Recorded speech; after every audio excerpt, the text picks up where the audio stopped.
Tu és tudo quanto sempre sonhaste? Ainda não. Eu acho que a minha cabeça não para De sonhar? de sonhar. De desejar? Sim, sim. Há tanta coisa que eu ainda quero fazer e sinto que agora com 51 anos, a fazer 52, o tempo me está a escapar das mãos. O tempo não para. Sim. Como cantou e Cazuza. Sim, e portanto há muita coisa e muitas ideias que eu tenho que há bocado, como estavas a referir, que é muito difícil quando és mulher levá-las para a frente. Mesmo já levei muitas negas e continuo a levá-las porque sou chata e insisto e porque sei que vou conseguir de alguma forma concretizá-las, nem que seja com 70 anos. Não vou desistir. Ter na gentileza companhia, cabem todos nessa travessia. Fala leve que a delicadeza também se senta à nossa mesa. E ela vem daquele mundo estranho. Quanto mais as palavras bonitas, é nesse encontro que começa a ganhar. No entretanto das palavras ditas, e ela vem daquele mundo estranho, das conversas boas infinitas. E essa é a beleza das pequenas coisas.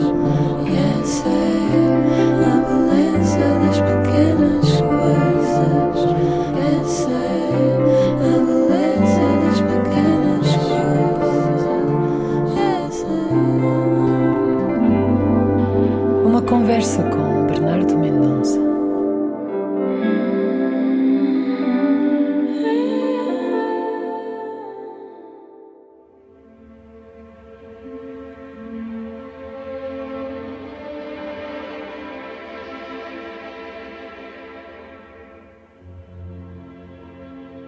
Como se sobrevive à morte de um filho? Como se resiste a tamanha dor? Depois de uma separação, há memórias que nunca mais se enterram ou o tempo tudo cura? Estas são algumas das questões que pairam na peça de teatro Veneno, História de um Casamento, da autoria da dramaturga neerlandesa Lotte Wekemans, encenada por João Lourenço e que estará em cena até 3 de maio no Teatro Aberto, em Lisboa. O casal da história é interpretado pelos atores Carla Maciel e Gonçalo Waddington, que são também um casal na vida real e que aqui representam um reencontro difícil, depois de uma ruptura de 10 anos de silêncio e trauma. Como está a ser para este casal de intérpretes viver, na ficção, uma história de amor que acabou, mas que não se apaga? É o que vou perguntar à atriz e encenadora Carla Maciel, uma intérprete brilhante, rigorosa, obcecada pelo detalhe e por chegar à verdade das personagens, seja no teatro, televisão ou cinema. Vi-a em tempos na peça Casa Portuguesa, de Pedro Penin, e achei-a perfeita no lugar de uma mulher que gera as sombras de uma casa em decadência, com um pai demente, às voltas com os fantasmas do passado, e um filho que questiona as convenções da sociedade. Uma peça que coloca em diálogo no palco as injustiças, violências e desigualdades que se perpetuam na história do nosso país. O que pode a arte acrescentar à discussão destes temas? Sobre isso, trago para aqui as palavras de Lotte Wekemans, a autora da peça Veneno. Acredito que a arte pode ser um guia potencial em tempos de crise, porque torna visíveis e audíveis processos invisíveis que temos dificuldade em nomear. E mais diz: acho que sempre que a arte se move para manter o poder, a arte acaba por perder. Fecho aspas. O que me leva à pergunta: que futuro para a cultura? Este é um país que celebra a cultura e tira partido dela, mas que não a apoia o suficiente? É o que vou perguntar à Carla Maciel, que vejo como uma resistente. Aprendeu cedo o valor do trabalho e do sonho, e a resistir às quedas e dificuldades no caminho. Como afirma a personagem Nina, da peça A Gaivota de Chekhov, é preciso resistir, resistir, resistir. Carla cresceu em Rio Tinto, no Porto, E talvez muitos não saibam que antes da representação descobriu a música e a dança. Logo aos 6 anos começou a cantar com o pai e os irmãos num grupo de música popular portuguesa, os 1º de Maio. Carla contou-me que fez um sem fim de espetáculos em playback e que até aos 17 anos atuou em festas populares e em casamentos. Foi precisamente com o dinheiro dessas atuações que tirou a carta. A atriz passou a ser também conhecida por ser muito boa em imitações. E chegou mesmo a ir a um programa da manhã, da RTP, imitar a Tancinha, da novela Sassaricando. Todo mundo leva a vida... Como é que era? Sassaricando, todo mundo leva a vida no arame. Pum, pum, pum, pum. Personagem de onde fazia parte do júri o ator Marcos Frota. Não correu mal. Ganhou um aspirador. Participou depois num concurso de lambada, dançando lambada, ué, e ganhou uma viagem ao Brasil, que nunca aconteceu. Será que já lá foi, entretanto? Quando decide finalmente ser atriz, era ainda menor, mas para acelerar o caminho, falsificou a idade para entrar no curso de teatro na companhia Seiva Troupe, onde acabou por trabalhar durante 6 anos. Mudou-se mais tarde para a capital, depois de um episódio infeliz. Bateu com a porta e foi em busca de outras oportunidades. Em Lisboa, o recomeço não foi fácil. Pensou em desistir. Bateu a muitas outras portas. Um dos seus primeiros trabalhos foi na revista, no Teatro ABC, no Parque Mayer, em Lisboa. Mas acabou por se despedir por falta de pagamento. Desde aí, trabalhou com muitos encenadores e realizadores e, mais recentemente, começou a encenar. Carla, diz uma autodidata, apurou-se fazendo cursos durante toda a sua carreira. Uma das grandes vitórias da sua vida foi ter conseguido tirar um mestrado em teatro, numa idade mais madura, a par das tarefas de mãe e atriz. Carla confidenciou-me também que é uma romântica. Acredita que tudo é definido pelo amor que colocamos nas coisas. Também acho. Mas também me disse que ao longo da vida aprendeu que a sinceridade nem sempre é a melhor opção. Há verdades que doem ou que destroem mais do que a mentira? Mesmo entre um casal? Vou perguntar, claro. E que mais? Sei que Carla Maciel adora pessoas com sentido de humor e que não é de ficar muito agarrada ao passado. O que lá vai, lá vai. E é daquelas que acredita que os sonhos podem realizar, embora sinta que o tempo é como uma areia que nos escapa das mãos. Com o que é que Carla ainda sonha? E como reflete estes tempos cada vez mais rachados de novos radicalismos, ódios e extremismos? Qual o lugar da arte e do teatro neste diálogo e reflexão? O teatro deve incomodar ou acolher, ou ambas as coisas? O teatro pode ajudar a repensar uma ideia de casa, de cidade, de país e de mundo? Resistir é ainda um dos verbos que representam Carla Maciel na vida e na arte? Vou perguntar. Vamos ver até onde é que vai esta conversa. Olá, Carla Maciel, bem-vinda ao podcast A Beleza das Pequenas Coisas. Olá, Olá. Bernardo. Bem, que grande introdução. Pronto, tentei Ótimo, chegar a adorei. ti. Vamos conversar, vamos saltar juntos? Vamos. Bora. O Expresso tem uma nova subscrição que lhe dá acesso completo ao The New York Times, com atualidade, jogos, culinária e muito mais. E ainda aos conteúdos exclusivos da SIC Notícias, incluindo o Direto Vertical, a nova e inovadora emissão que se adapta ao seu smartphone. Subscreva em expresso.pt/digital. Expresso. Liberdade para pensar. Comece por esta ideia final. Resistir é ainda um dos verbos que melhor te representam na vida e na arte? É verdade. E eu digo isso muitas vezes às pessoas mais jovens que me perguntam e me pedem conselhos, que curiosamente têm sido muitas pessoas, muito jovens, que lhes digo que a resistência nesta área, não é? Sobretudo no teatro, é fundamental. A teimosia, a insistência... A insistência, o não desistir, porque temos muitos momentos em que pensamos em desistir, em que achamos que não valemos nada. Tu tiveste vários momentos assim? Eu tive 2 momentos na minha vida. Eu sou bastante insegura, não parece, se calhar, mas sou. E muitas das vezes acho que pronto, não sou tão boa, ou porque não fiquei num casting, porque tudo na minha vida foi tudo muito conquistado, com muita luta, não é? Porque também vim de um lugar que não era, ou seja, não era um nome. O meu pai era um vendedor, a minha mãe era uma auxiliar no Hospital São João. Portanto, eu não tinha grandes bases artísticas ou mesmo económicas. E acessos. E, portanto, foi tudo muito natural. E, portanto, esta resistência, esta luta foram sempre acompanhando a minha vida ao longo da minha carreira. Portanto, não partiste do mesmo ponto que outras pessoas, outros artistas? Sim, há artistas que têm mais facilidade, ou porque têm condições financeiras melhores e podem tirar cursos fora e que estudaram fora, que era uma coisa que eu sempre sonhei e nunca consegui. O mais longe que eu vim foi para Lisboa e foi a muito custo e de muito trabalho dos meus pais.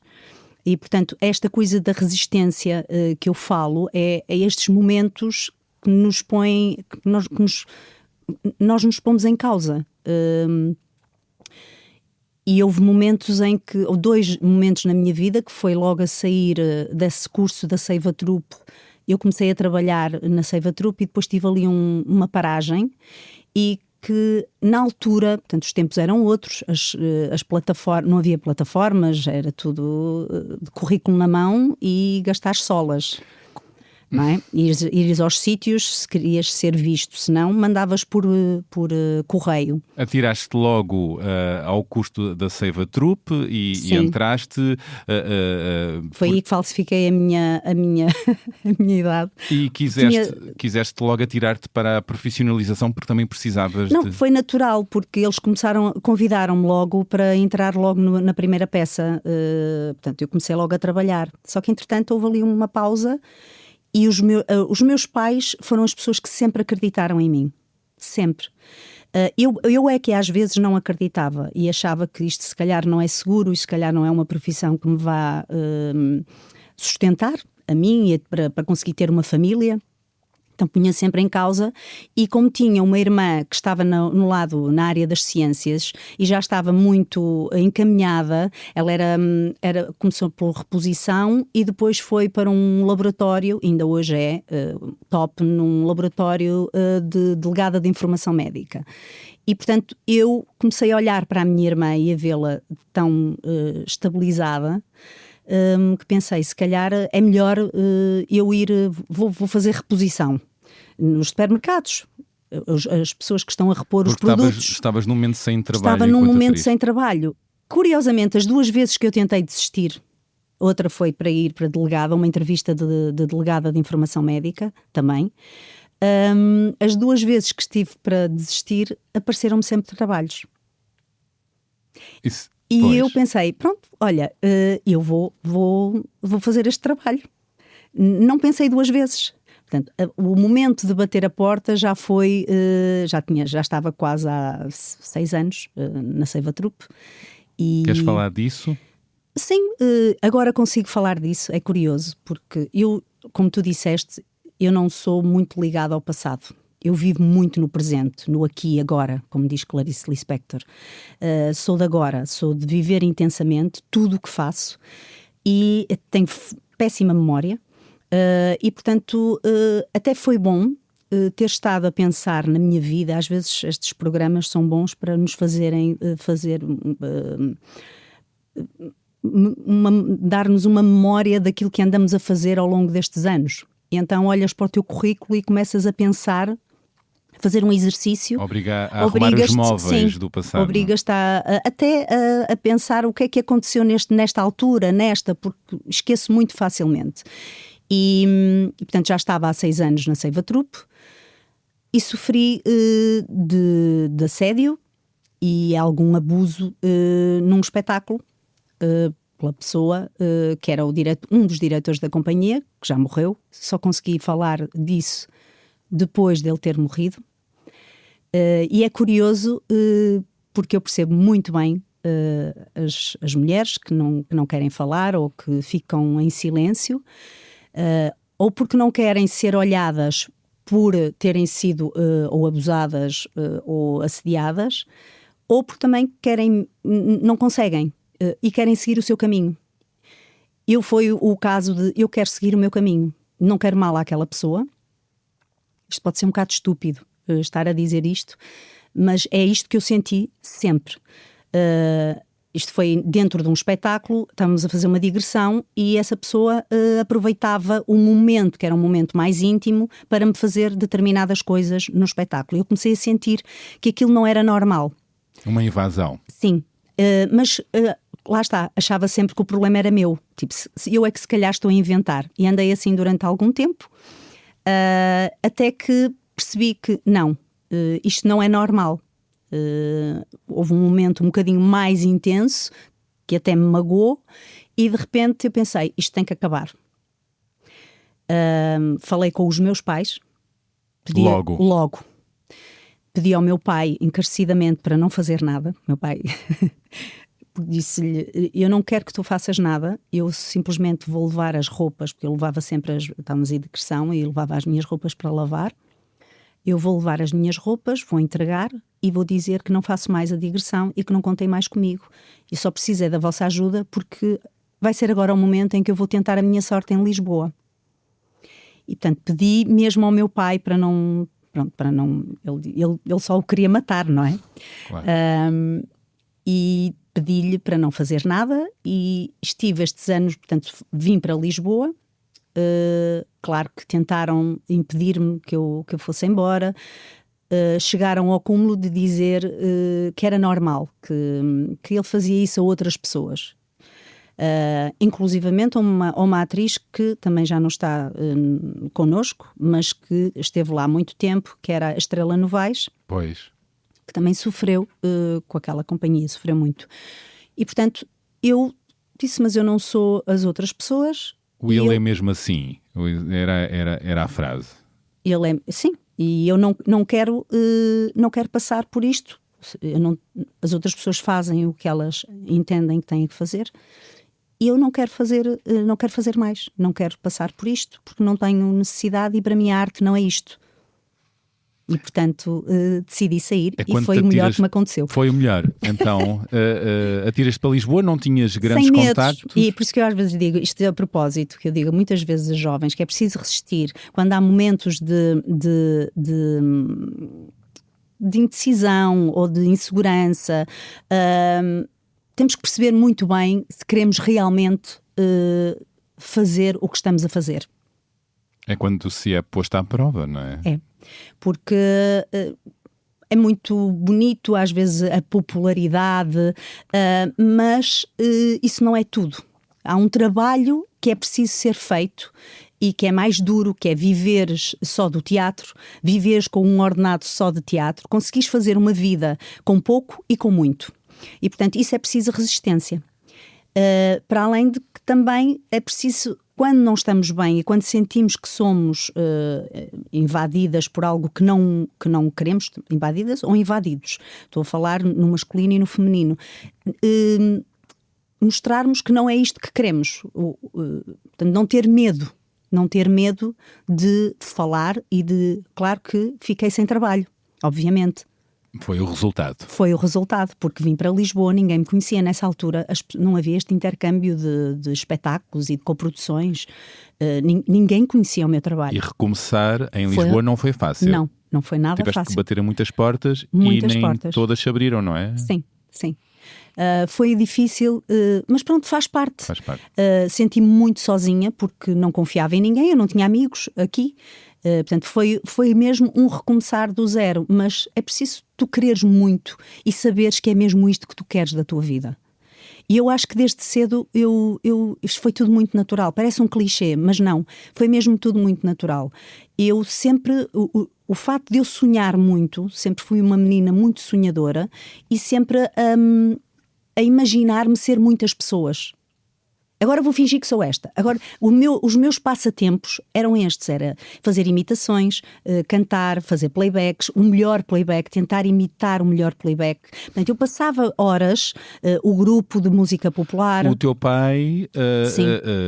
incentivou-vos para isto, Sim, não é? sim. E vocês, na verdade, faziam espetáculos em vários lados, Sim, não é? Festa do Avante, festas de 25 de Abril, este grupo 1º de Maio. Depois o 1º de Maio acabou, que era um grupo de música Eras popular, tu que era e os eu, o teus meu irmãos. pai, a minha irmã e o meu irmão, e mais uns amigos nossos. Que era profissionalizado. Era, sim, e recebíamos dinheiro. E tu eras criança, eras ali, tinhas ensaios e havia ali rigor, que às Aquilo vezes era muito duro. era difícil o para meu uma pai criança, era muito não é? chato. Isto para uma criança, Sim. onde é que estava a parte do divertimento e a parte do trabalho? O meu divertimento era mesmo esse, era cantar, era sonhar, era imaginar-me. Agora sou cabeleireira, agora sou médica, agora eu e os meus irmãos. Portanto, nós passávamos o nosso tempo, o tempo de brincar, era este. Era Mas também tinha um lado de trabalho. Também. Também, não é? Sim. E tinha um lado... A parte dos ensaios, porque estávamos cansadas, porque tínhamos tido escola, estávamos com testes, depois tínhamos os ensaios e o meu pai era muito chato porque repetia as músicas, muitas vezes a gente até se ria com isso. E outra vez, quando ele fazia, e outra vez, e tínhamos que repetir outra vez, eu olhava para a minha irmã e dizia, ele vai repetir o coro outra vez. E andavam na estrada, Sim. que é duro. Muito. Para uma Aprendi criança. muito cedo Pois, a enrolar cabos. Porque, pronto, isto é vida de artista. Pois, Isto é vida de artista. aprendeste logo cedo o que é isto Por da isso é vida que eu de não artista. tenho problema nenhum em pegar, às vezes nos teatros, pego, ajudo e faço. Aprender a fazer tudo um pouco, E não é? até estou a invadir um bocadinho o espaço da pessoa que está delegada para fazer isso e às vezes até peço desculpa, só te queria ajudar. Mas há companhias que precisam disso mesmo, não é? É isso, que, claro. Que toda a gente faça um pouco de tudo. Entretanto, fazes dupla só com o teu pai, não é? Sim, depois os meus irmãos vão para outros caminhos e eu continuo a fazer dupla com o meu pai, a fazer os tais casamentos. E éramos muito solicitados, tirei a minha carta com esse dinheiro, consegui comprar um carro com a ajuda do meu pai também, comprar um carro na altura, portanto, eu acho que foi tudo, ou seja, eu sempre dei muito valor a esta coisa de ganhar, do dinheiro que eu ganho com o trabalho, porque desde cedo comecei a fazer isso por isso a minha dúvida, será que eu vou conseguir ter uma família? Porque não é fácil. Nesta área, se tu queres fazer um percurso e um caminho dentro das tuas ambições e do teu objetivo de carreira, tu não... Muitas das vezes tens que poupar.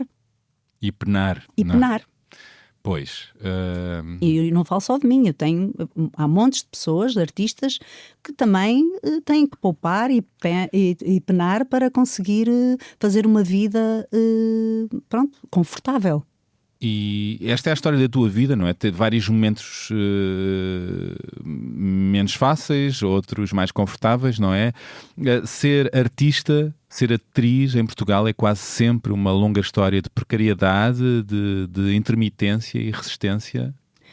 Sim, estamos a falar de artistas que fazem um percurso, começam em teatro, que fazem teatro, porque a televisão nem sempre é para toda a gente, não é? Aí paga bem. E paga bem, que é ótimo, mas não estás sempre a fazer televisão. Não, tens que fazer outras coisas e acho que um ator tem mesmo que ser versátil. Houve momentos na minha vida que não tinha trabalho e fui fazer assistência de guarda-roupa em publicidade, fui a fazer assistência de encenação, porque são outras áreas que te permitem também ter uma outra noção do trabalho, do espetáculo, da área, de outras áreas, aprendes outras coisas e essas experiências também te dão mundo para tu poderes interpretar personagens, não podes viver numa bolha só, tua, de purpurina e de repente... de ego e espelho, não é? Sim, não pode ser, tens que... Eu sempre fui muito observadora, eu gosto muito de trabalho de pesquisa, de ir para um café e estar a ler e depois até me perco, não leio nada e fico a olhar para as pessoas e imaginar a vida das pessoas e o que é que se as pessoas estão tristes, se estão contentes, sempre tive isto. É o que te faz ir atrás e te alimenta no teatro, isto das pessoas. As pessoas, personagens, não é? O que é isto da condição humana e as pessoas que estão ali à tua frente? Sim, os processos são muito bons. As pessoas, ou seja, com quem eu trabalho, o que é que eu posso aprender com elas, o que é que elas me podem inspirar. Adoro isso, eu costumo dizer que as minhas melhores performances são com cadeiras vazias. Isto é um bocado estúpido estar a dizer isto. Então, os teus melhores momentos foram sempre ao encenador. Entregues para as sempre cadeiras. Ao encenador. Sabes, no processo eu gosto da descoberta e às vezes sinto que, e estou a dizer agora, na altura quando tinha 20 anos nem pensava nisso, mas agora que já atingi uma certa maturidade tenho vindo a perceber disso, que é de repente, eu hoje fiz um ensaio incrível que eu acho que nunca mais vou conseguir reproduzir, porque esta busca da perfeição e que está dentro do ator, que quer sempre fazer, eu busco isso, mas ao mesmo tempo também contrario isso. Pois, e os ensaios são lugar para a falha, não é? Exato, e estou a aprender a viver com a falha, porque acho que isso é mesmo importante, que é, hoje estou mais cansada, vou ter que fazer um espetáculo, como é que eu vou usar isto sem falhar, não é? Sem tirar o estado da personagem, por exemplo, este espetáculo que é bastante exigente a nível emocional, o veneno. Como é que eu, cansada ou com uma dor de cabeça, eu consigo usar essa ferramenta para poder fazer uma boa performance? E às vezes, pronto, sou assim um bocado exigente nesse aspecto. O perfeccionismo para ti, para uma atriz, pode ter dois lados. Pode ser um veneno. Sim, é verdade. Eu já fui mais assim, estou a contrariar isso, mas em tudo na minha vida. Pois. É impressionante. É, não é? Para já desgasta-nos. Desgasta-me imenso. É uma canseira. Em casa, eu costumo dizer aos meus filhos, não fizeste uma tarefa simples, ou fazes com brio ou então não fazes. E, portanto, isto se calhar é um reflexo da minha infância, daquilo que eu tive que, desculpem o termo, esgravatar para conseguir estar onde estou neste momento. Foi das coisas que te ficaram mais fortes de ensinamentos da infância, o ter brio? É esta coisa que o meu pai me passou e a minha mãe, de fazer as coisas bem feitas. Mas isso acho interessante. Ter brio. Mas ter brio é uma coisa, ser obcecado pela perfeição é outra. Sim, o meu pai era um bocado obcecado. Ganhaste isso. Eu acho que ganhei isso, que é, ele estava ali, às vezes 1 hora, numa nota, porque eu ouvia muitas vezes a ensaiar na viola, e ele estava ali e voltas, esta coisa também da persistência e de querer encontrar algo diferente, não é? E que seja brilhante. Sublime. A arte procura isso, não é? E eu sou um bocado assim. Experimento. Mas há beleza na falha. Também. E por porque isso é humana. Exato. E as personagens são falhas e nós temos falhas e isso integrado, como dizes, pode ser interessante, pode ter valor artístico. Ainda é mais genial. Porque conseguiste lidar com a falha e continuar. E dar verdade, não é? A verdade também pode estar na falha. Porque, não sei, ajuda-me, o ator, a atriz, absolutamente e só técnico... não, é péssimo. Está ali parente da canastrice. Sim. Não é canastrão porque é muito bom tecnicamente, mas Sim. Não passa nada. Não passa nada. Não passa nada. Tens que trabalhar também com a verdade. E eu acho que, para mim, a verdade, que é esta coisa desde pequenina, que é agora vou ser isto. E era isso até mesmo à verdade. De querer saber fingir muito bem, que eu acho que isso é que até o ator, saberes fingir. Não há cá, eu não sou de métodos, não tenho métodos.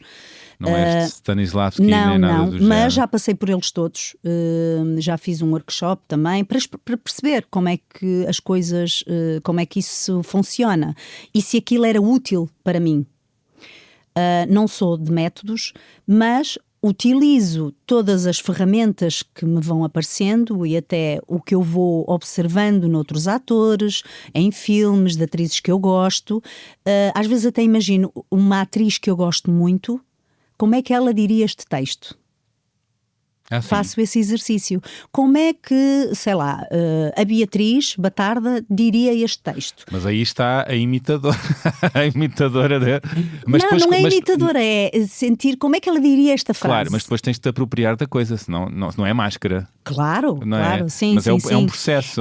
Pode ser, não me acontece sempre, mas às vezes imagino como é que ela diria esta frase ou este texto. Que engraçado. Como é que ela Tu apanhas rapidamente formas de falar sempre e dizer. Sempre foi assim, muito chata.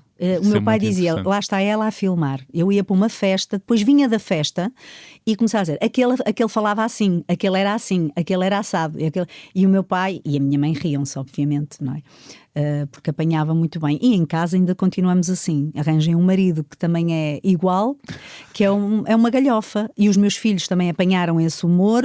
E, portanto, em casa estamos todos em sintonia. E em paródia. Em paródia. É verdade. Sim. Éramos todos cancelados em casa. Verdade.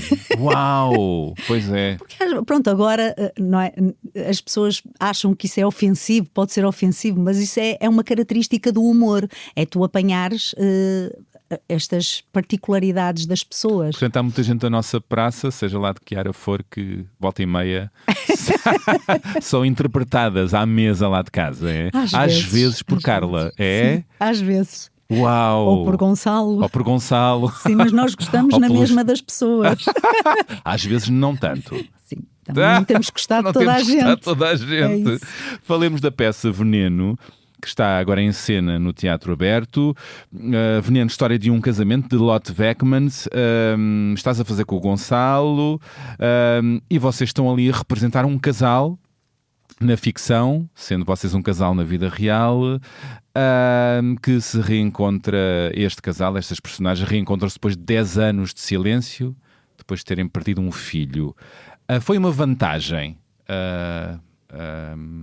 Estás a fazer esta peça com o Gonçalo ou apresenta-te também desafios por ser com ele, por conheceres o Gonçalo muito bem, tem o seu avesso desafiante? Acho que foi mérito do João Lourenço ter-nos escolhido, não é? Foi um bom casting, porque quando tens um bom casting é meio caminho andado para a peça ser um sucesso. Olha, eu fui logo ver. E por causa do casting. Não foi por causa da Lotte Beckmans, porque é maravilhosa, só que não a conhecia. Claro. Pronto. Depois, eu e o Gonçalo gostamos de trabalhar um com o outro. E já trabalhamos juntos. Pois. Várias vezes em produções nossas. Eu trabalhei nos filmes do Gonçalo, o Gonçalo já trabalhou nas minhas peças também. Portanto, nós gostamos de trabalhar um com o outro. Nem sempre acontece com casais de atores, sim, não é? Nem sempre acontece. Pode até às vezes é melhor alguns casais não trabalharem. E queimam-se. Sim. No nosso caso, é curioso porque nós discutimos imenso. Nem sempre concordam? Nem sempre discutir no sentido de discórdia de um assunto ou de uma frase ou de uma dramaturgia ou de um tema ou de outra coisa qualquer. Mas também, agora fizeste-me essa pergunta, foi realmente um desafio, porque eu nunca tinha estado com o Gonçalo desta forma. Ou seja, é muito próximo este espetáculo. Não é próximo o tema, mas é muito próximo, é um casal, nós temos filhos.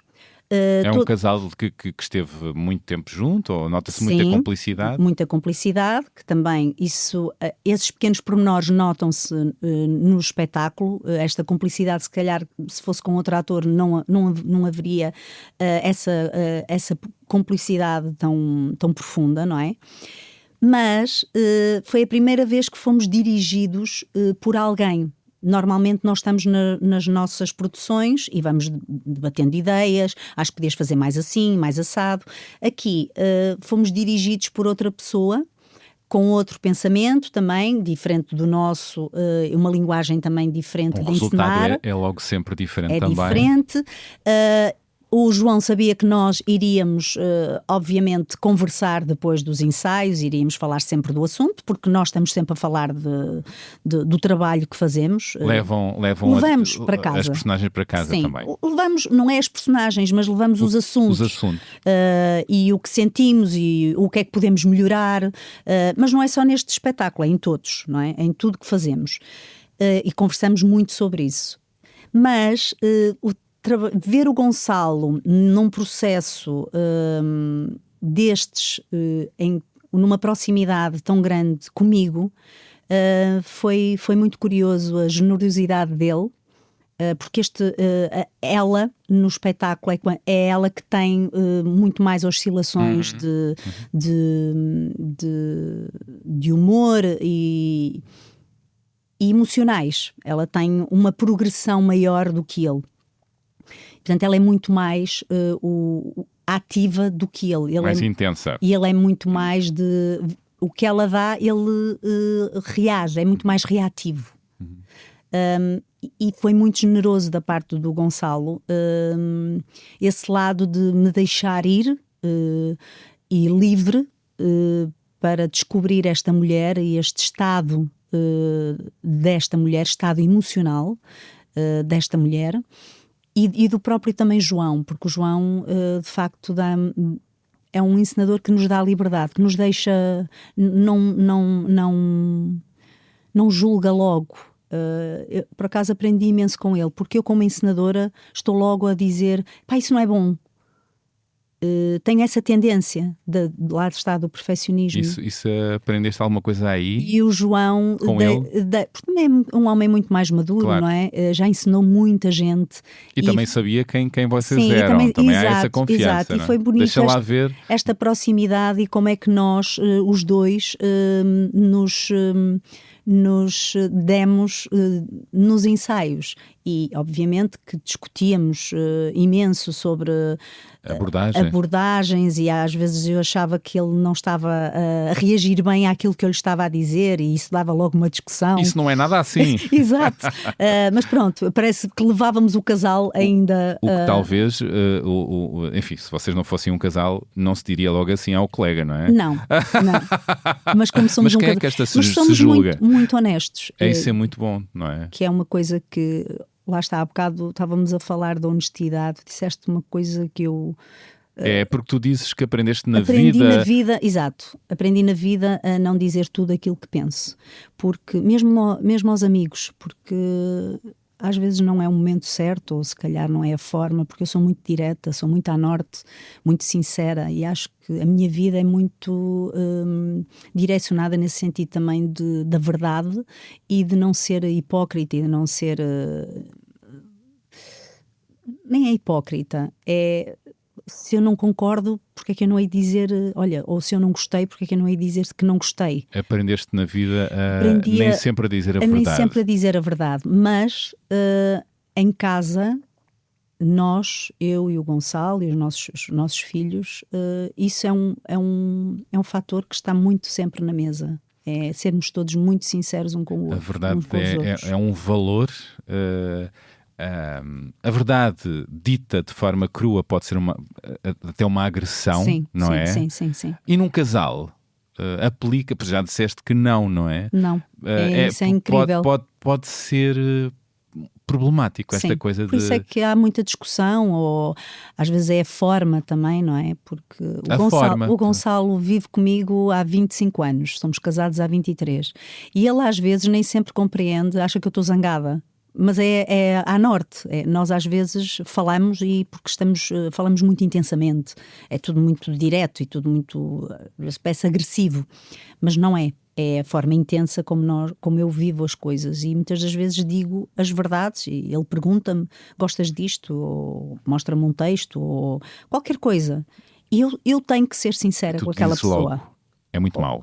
Não, às vezes digo, olha, eu não gosto, olha, eu não gostei daquela parte, olha, eu não consigo não ser sincera com a pessoa que está ao meu lado. Eu acho que há formas de dizer, mas eu no meu caso, adoro a verdade. desde que não seja para agredir ou Claro. enfacada na Não, glote. é no sentido de evolução. E de construtivo. Mas, enfim, pôr muitos véus e muitas máscaras não ajuda as pessoas mais próximas, pelo menos. Não, depois parece que não sabes onde é que está a pessoa. E depois cria ilusões na outra. Exato. E até nas dinâmicas entre amizades, entre amores, cria ali umas ilusões e uns não ditos que podem criar um espaço de afastamento, não é? Porque, não é? Bastante. Equívocos. O que é que mais te atravessou nesta peça? Fala-se aqui de lutos, o luto da perda de um filho, o luto de um casal. O que é que mais te levou a refletir a fundo depois de trabalhares esta peça? O quão eu amo a minha família. E então, o quão eu preciso dela. Eu vivo para a família. Pronto, se calhar herdei isto da minha mãe, porque ela era uma mulher, era uma matriarca, era uma cuidadora. E eu sou assim. Eu acho que é esta coisa do amor. Para mim, o amor, o amor de amigos, amor do casamento, amor dos filhos, amor do trabalho, o amor cura tudo. E é o que nos define na vida, porque e esta peça, e acho que o Gonçalo também, de alguma forma, fez-nos pensar, porque nós já tínhamos, qualquer pai ou qualquer mãe pensa nesta tragédia, não é? Quando vemos temos um filho, ou vemos-lo a dormir, ou a comer, ou a fazer uma brincadeira, que é ficar sem um filho é uma tragédia. É a maior tragédia de uma mãe ou de um pai, não é? Só de imaginar é um buraco no meu coração. E, portanto, mais uma vez, a Carla pequenina, não é? Vai, e agora vou fingir, não é? Que isto me aconteceu. E é provocar isso quase no corpo, não é? Provocar, portanto, é fingir, é imaginar, é criar, e de repente, todas as noites, ia ao quarto. Eu não tenho cá a Luísa está em Paris a fazer um Erasmus, mas falo com ela todos os dias. E já trabalha lá, não é? Sim. Está a trabalhar em Belas Artes, não, ainda não está a formar-se em Belas Artes, tem um emprego, part-time para poder ser autónoma, mas ainda não está bem profissional. Ainda lhe falta um ano para acabar a licenciatura. Mas já pensa ficar por lá? Sim. Ela quer porque ficar. Não encontra aqui neste país as mesmas condições, não é? É verdade. Para ser artista. Sim. Ela também olha para os pais e pensa, se calhar é melhor ficar aqui. Em Roterdão, não é? Roterdão. Na Holanda. Sim. Mas isto da família, que é o que nos agarra, não é? É a nossa estrutura, é a nossa base, que é muito importante. E eu tive isso dos meus pais, apesar de ter tido... o meu pai esteve em Angola e, portanto, era um pai incrível, mas foi um pai que não tratou bem a minha mãe. E acho que tem a ver, isto olhando para trás, atenção, estou a olhar muito para trás, tem a ver com os resquícios da guerra, não é? Porque ele foi muito contrariado. Ele achava aquela guerra horrível. E, portanto, não queria ir para lá. Tanto que ele só tem fotografias dele na guerra com os locais a tocar guitarra. Portanto, ele dava-se bem. Frustração, essa revolta... Eu acho que essa revolta ele projetou para a minha mãe. E, portanto... mas apesar disso tudo... E é cultural, isto também é cultural. Não cultural. É claro que há a experiência na guerra, mas ao mesmo tempo há um machismo sistémico, que é geracional, mas que atravessa os tempos, não é? Mas vi o meu pai mudar muito com a velhice, mas ele connosco, e os meus pais sempre fizeram muita questão de conversar connosco, era tudo sempre à hora do jantar, que era o momento em que poderíamos partilhar cada um as suas vidas, e o que andávamos a fazer, e o que é que aconteceu na escola, isto e aquilo. Portanto, eles promoveram sempre esse diálogo. E eu acho que ainda assim consegui ter uma estrutura familiar consistente. Eles também resistentes, não é? Resistentes. Da luta, não é? Sim. Politizados, não é? Exatamente. Eles faziam parte do Partido Comunista, eu ia para as reuniões com eles porque era pequenina. Colaste cartazes com Colei eles? cartazes com eles, fui dos pioneiros, fui da JCP, eu estive até de certo modo envolvida na política, mas depois afastei-me um bocado, muito nova, depois afastei-me um bocado porque acho que a política agora, não sei, não leva a sério, parece que não levam a sério os problemas mesmo das pessoas e do país. Comecei-me a desinteressar pela política, se bem que ainda acredito em alguns valores, mas acho que está muito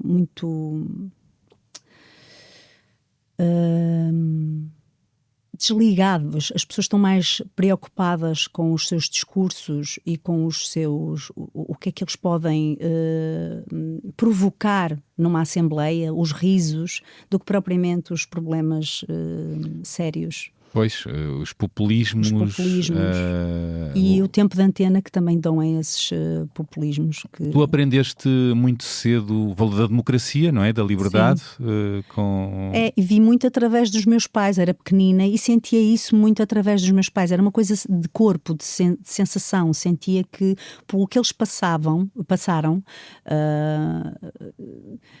que foi duro. E então, o que eles passaram na ditadura. Na ditadura, que foi muito duro, e que de repente, quando se deu o 25 de Abril, eu nasci em setembro de 74, portanto estava na barriga da minha mãe, quando foi o 25 de Abril, mas as vezes que eu descia a avenida depois em pequenina, quando já andava tipo com 4, 5, 6 anos, e sempre descia a avenida com a minha mãe, era muito pequenina, mas sentia aquela massa de pessoas a respirar fundo, como se estivessem a libertar.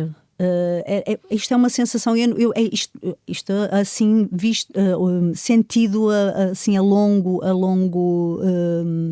esta distância, quando às vezes estou a descer a avenida, eu emociono-me, eu choro, Abril, não é? Sim, não sei porquê, é uma coisa que eu acho que tem a ver com a minha infância. E infância e juventude, não é? Sim. E hoje uma parte dos jovens estão a ouvir o canto da extrema-direita, não é? Nas redes sociais, e a achar que ser rebelde é querer de novo um regime ditador, machista e que contra as minorias e opressivo, não é? Eu acho que também tem muito a ver com... lá está, eu acho que vai tudo dar à cultura, por exemplo. O que pode a cultura? O que pode a cultura fazer, que é... de repente, em vez de estares a ver vídeos estúpidos, de não é? 10 segundos. De 10 segundos, e porque esta coisa das redes sociais é bom para umas coisas, mas é muito mau para outras. É preciso ser mesmo muito bem gerida. E tu estás a ver vídeos que até achas graça, mas não sabes porque é que tu achas graça? Porque tu não tens um pensamento crítico. É só porque ele até tem bastantes seguidores, ou ele até... isto é fixe, dizer isto é fixe, porque é a onda. O que tu choca... tens que andar sempre na onda, tens que andar sempre a acompanhar todas as novidades, porque se não estás na novidade, és um outsider.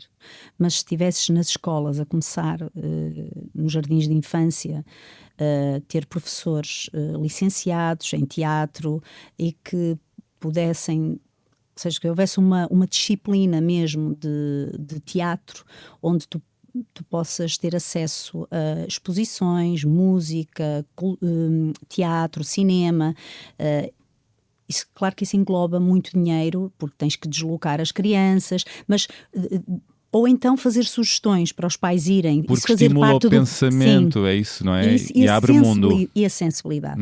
A sensibilidade. O ficar sensível a determinadas... ao mundo. Ao mundo, aos outros. Esta empatia também, não é?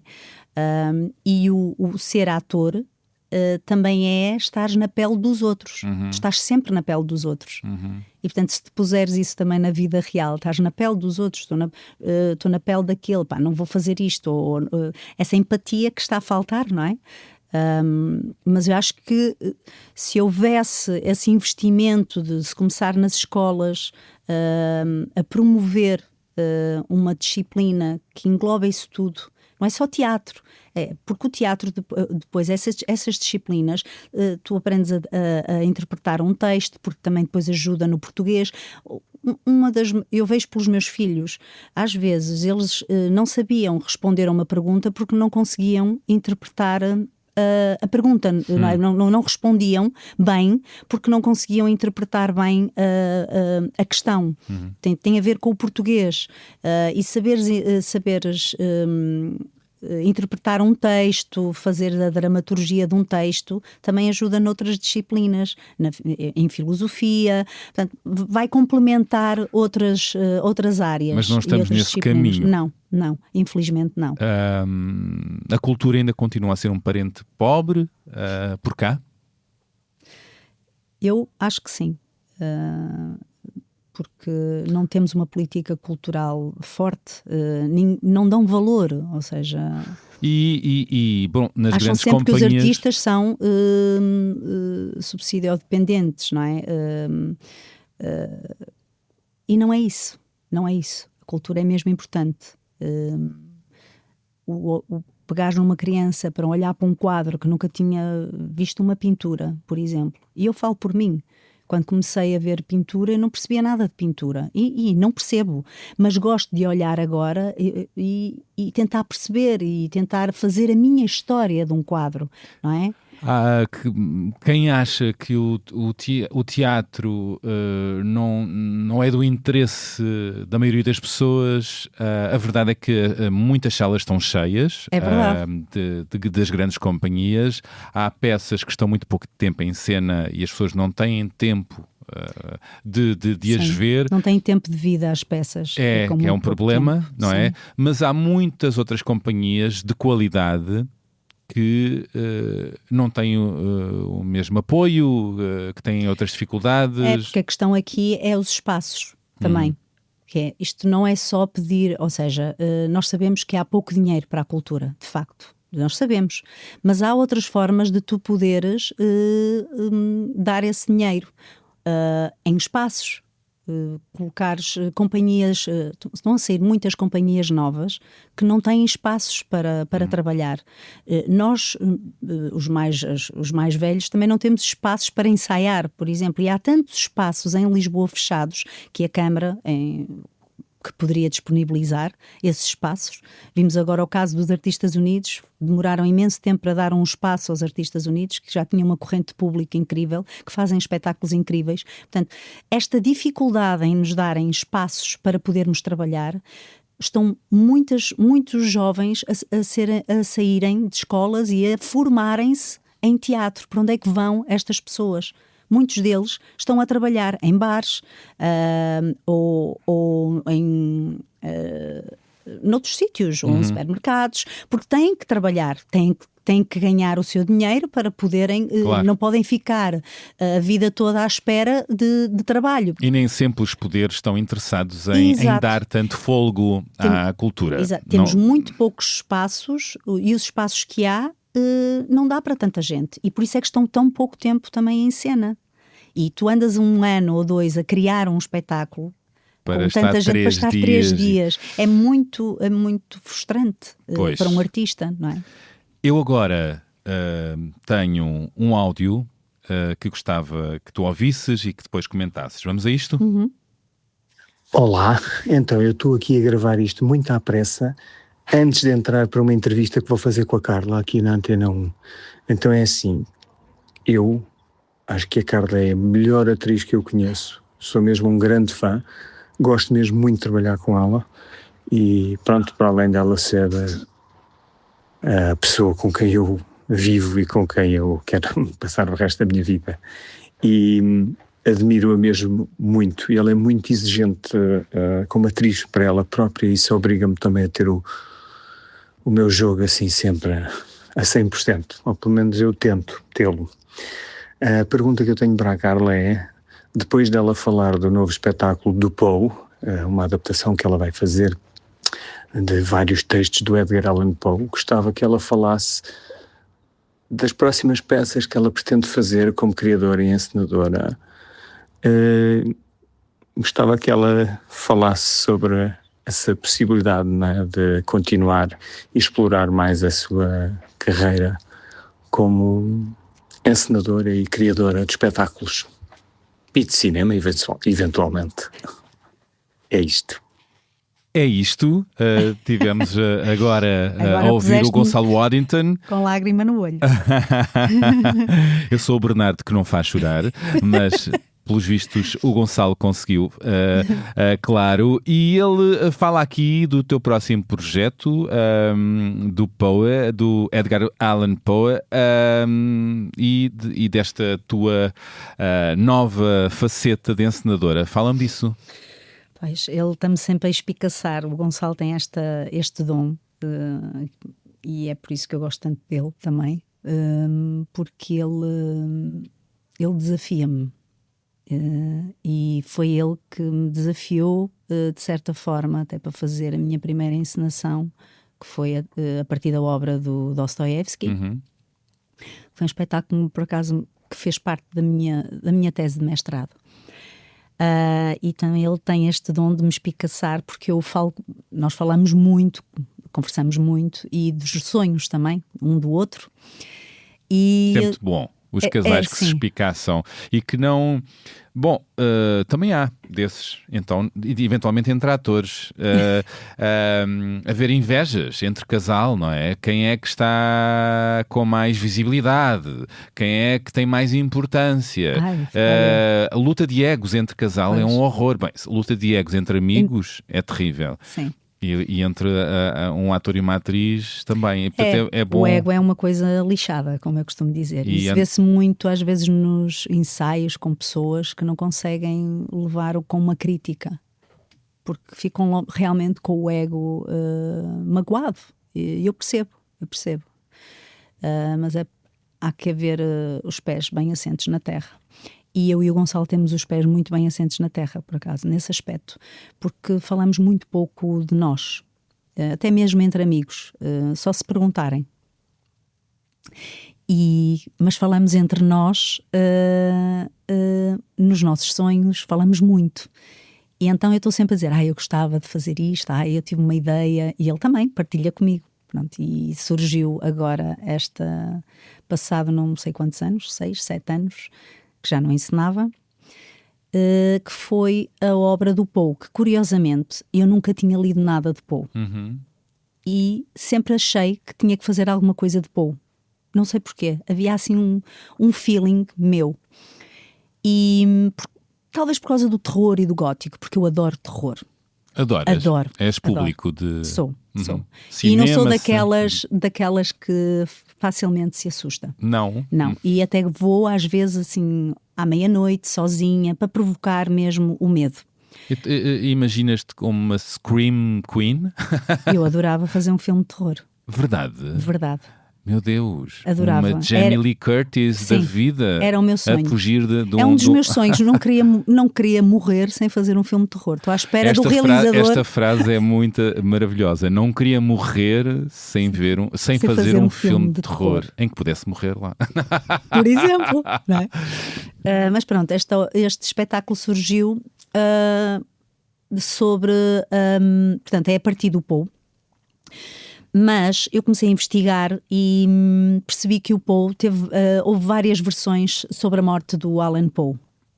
Umas dizem que foi delírio tremens, outra que foi neurológico, outra que foi Cooping, que é na altura das eleições capturavam pessoas na rua, embebedavam-nos e obrigavam-nos a votar, a ir votar em vários sítios para terem mais votos. E então eu resolvi fazer um policial à moda de Poe e para saber quem é que matou o Allan Poe. Portanto, chama-se o espetáculo, agora estou na fase de de reescrever, não é? Chama-se Quem Matou o Alan Poe. Vai estrear este ano. Estamos em 2026, não é? Estamos em 2026. Olá. Olá, Terra, Carla, acorda. Em dezembro, no São Luís. Mas primeiro vai estrear na Sertã, no Centro Cultural da Sertã, que tive coprodução com a Sertã. Vai estrear em novembro, na Sertã. Quis primeiro estrear lá e depois vimos para Lisboa e depois vai para Lolé. Portanto, final do ano, estreia em dezembro, em Lisboa. Para além disso, para responder ao Gonçalo, tenho outros projetos. Um deles quer fazer a Lisístrata com mulheres da minha idade. Ainda não falei com nenhum diretor artístico também. E queria fazer um texto que foi ele que escreveu, que é O Dragão entre o Céu e a Terra. Escrito pelo Gonçalo. Escrito pelo Gonçalo. E tenho mais um áudio agora. Este de quem, Carla? Pedro Penin, o diretor do Teatro Nacional Dona Maria II. Vamos. Olá, Carla Maciel. Tenho aqui este desafio do Bernardo Mendonça. Para já, devo dizer que te admiro muito a tua imensa versatilidade, o teu rigor, como chegas sempre preparada a todos os ensaios, como és exímia a decorar texto, mas ao mesmo tempo a participar ativamente na construção do espetáculo. E és uma atriz rara nestes dias que correm, porque és ao mesmo tempo muito técnica, que é uma palavra que na verdade até pode ter caído um bocadinho em desuso, mas que na verdade eu adoro, também no sentido do rigor e das ferramentas técnicas que possuis, mas depois obviamente também és uma atriz com uma inventividade e uma capacidade de criar também extraordinárias.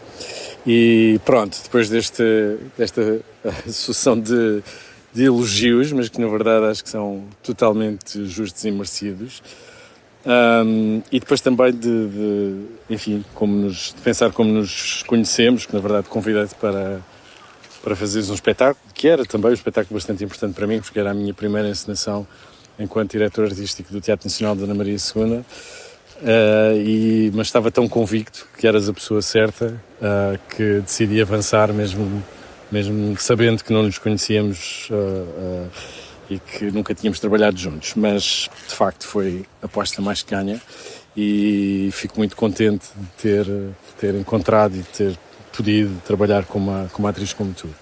A minha pergunta, o meu desafio para ti neste caso, é, sei que finalmente, e obviamente não será a primeira vez, mas se calhar de uma forma até mais robusta, vais assinar espetáculos em teu nome como encenadora, coisa que já há muito tempo me parecia muito justo que entrasses por essa via. E queria saber porque é que demoraste tanto tempo e o que é que nos podes contar daquilo que vais fazer. Beijinho grande. Pois é, acabámos de ouvir Pedro Penin, encenador e diretor do Teatro Nacional Dona Maria II, com o som do mar em fundo. Ele está de férias. Que bom. Não vou denunciar onde é que ele anda, mas teria vontade. E ele diz aqui uma série de coisas. Estes elogios e esta característica que o Gonçalo também lançou sobre ti, o rigor. E esta técnica que tu tens. Trabalhaste com ele na Casa Portuguesa, este espetáculo tão importante e tão bom. Comece já por aqui, antes de irmos à pergunta do Pedro. Esta peça, a Casa Portuguesa, como é que te atravessou? Que transformações, inquietações, fantasmas despertou em ti?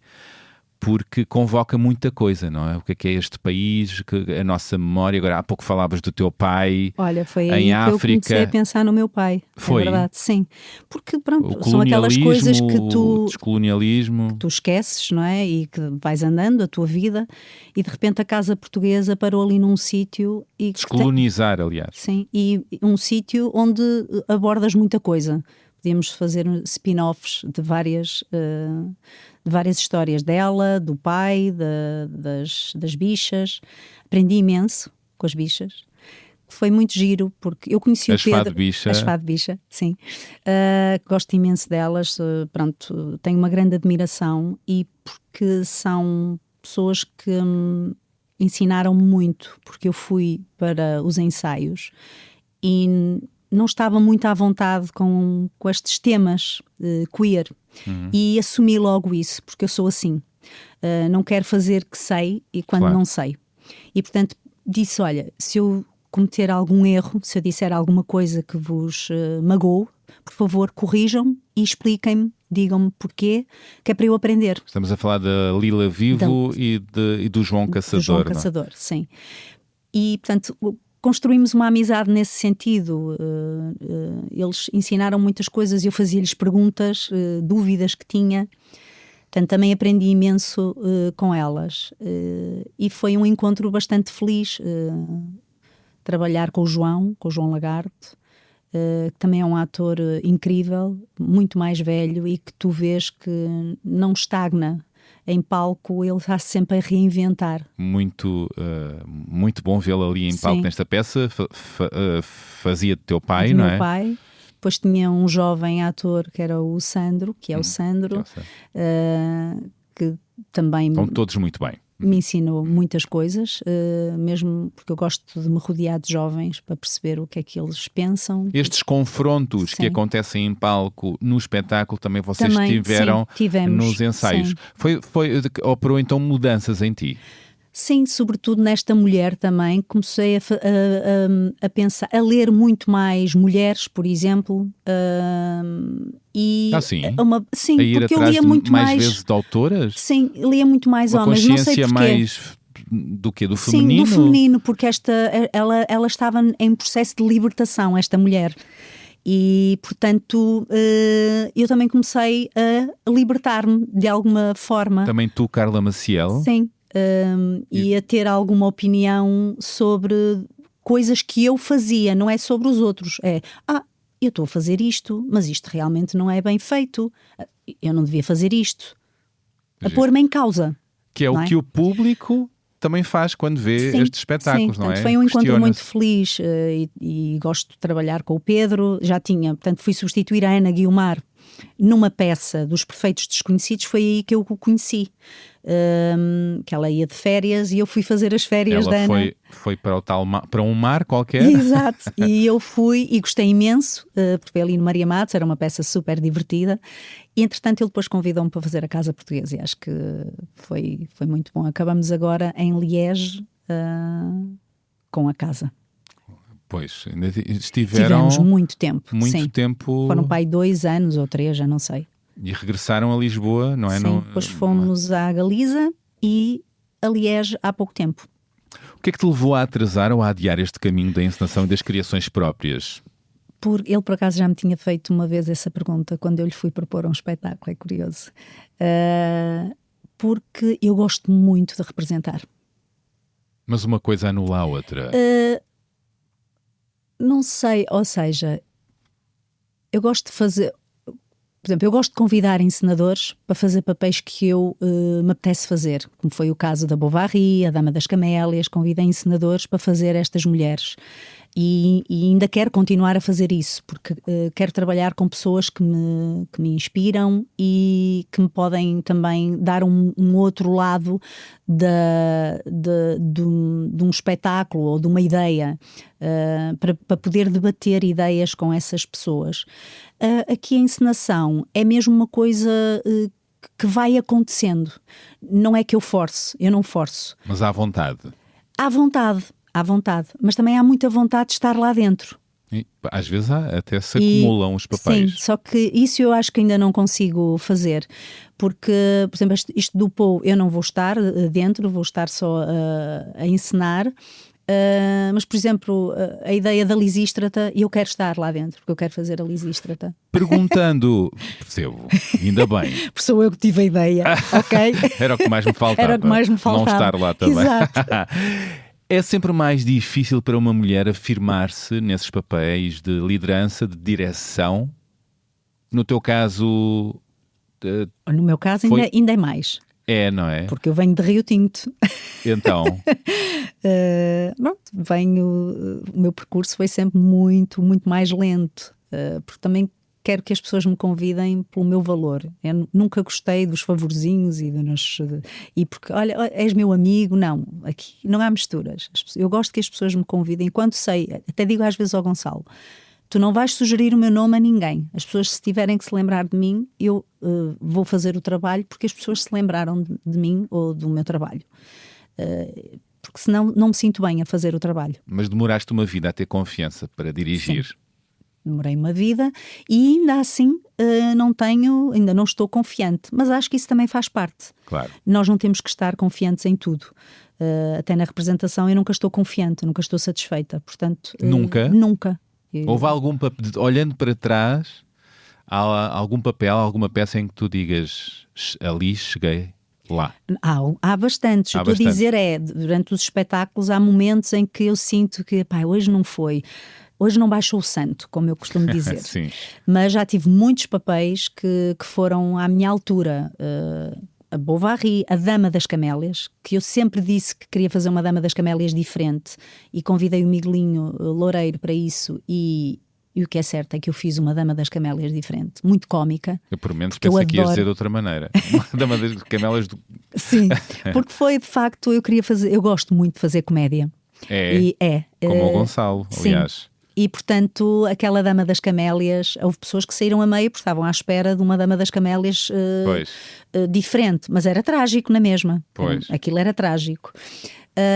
Tive o Albertino, Continente Celeste, que eu gostei imenso.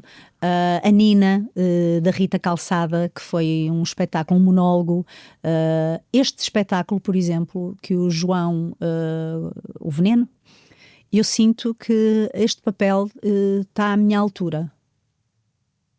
Ou eu estou à altura do papel.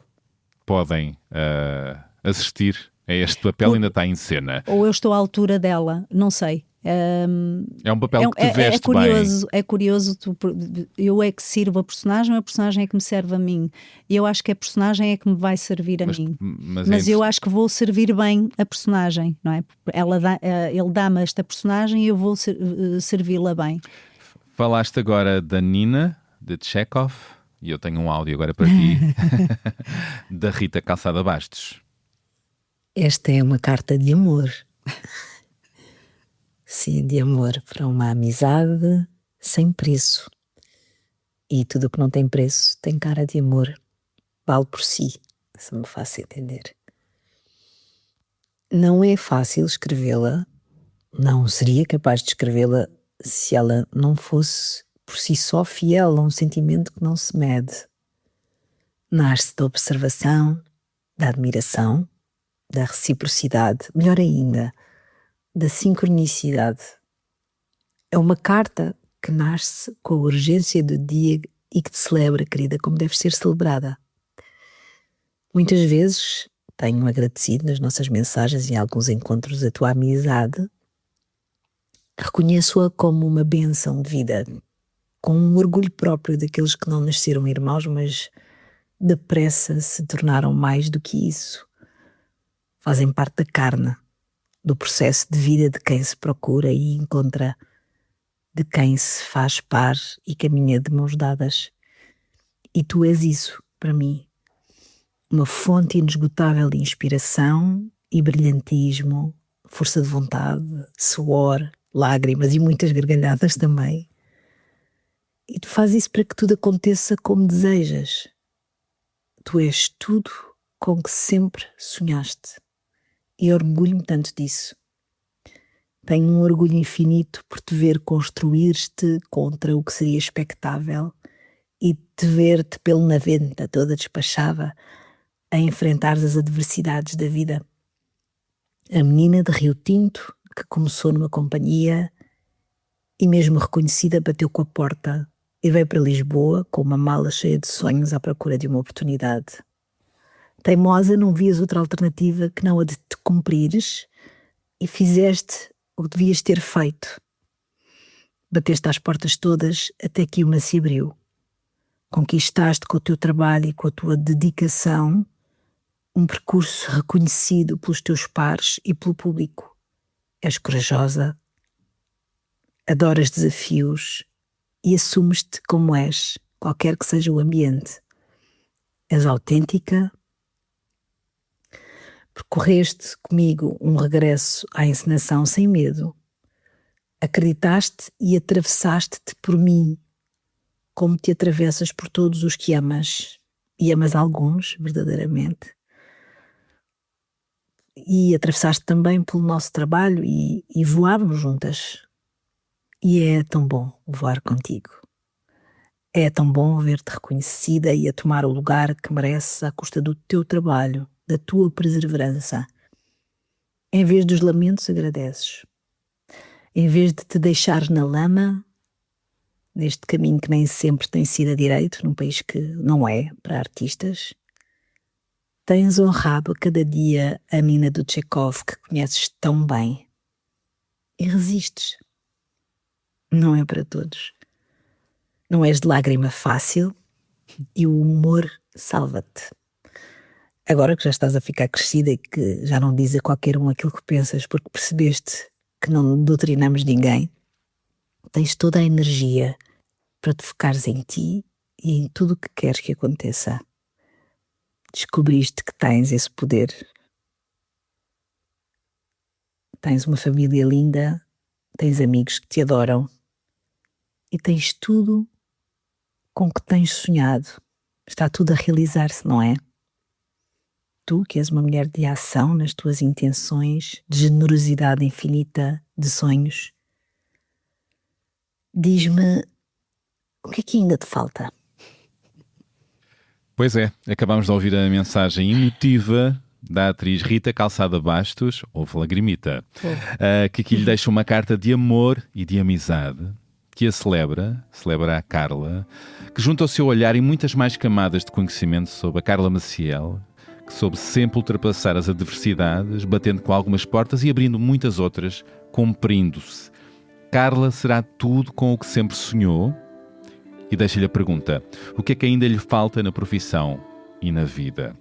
Vamos ouvir a resposta da Carla na segunda parte desta conversa, onde vai partilhar algumas das músicas que a acompanham, vai ler alguns poemas que trouxe e sugerir coisas para lermos, vermos e ouvirmos. Isto e o que mais surgir para ouvirem a partir da manhã deste sábado. Boas escutas. Carla, diz boas escutas às pessoas. Boas escutas. Isso.